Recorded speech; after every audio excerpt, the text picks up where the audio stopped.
Language is very important. As I talked to the reporter the other day, she said, "Well, why is language so important? Why does this need to be protected?" I said, "Well, that's how we recognize who we are. You know, not only by looking at someone, we notice who we are by our language. You recognize someone is from Spain because they speak Spanish, or from France because they speak French." I said, and that's how we recognize Lumbees. If we're anywhere in the country and hear ourselves speak, we know exactly who we are. And we were there on at a research conference in Miami, Florida.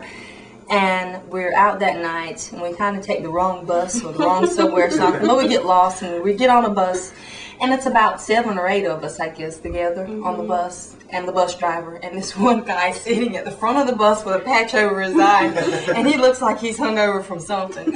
And so we're just, all happy-go-lucky because, we're just having a good time sitting at the back of the bus, just talking, and he turns around and just looks at us, and all of us are like this. And he's like, "Y'all from Robinson County, aren't you?" It's like an immediate identification mechanism. Can I talk to this person? Can I trust this person? Do we share common experiences? Do we have a common bond?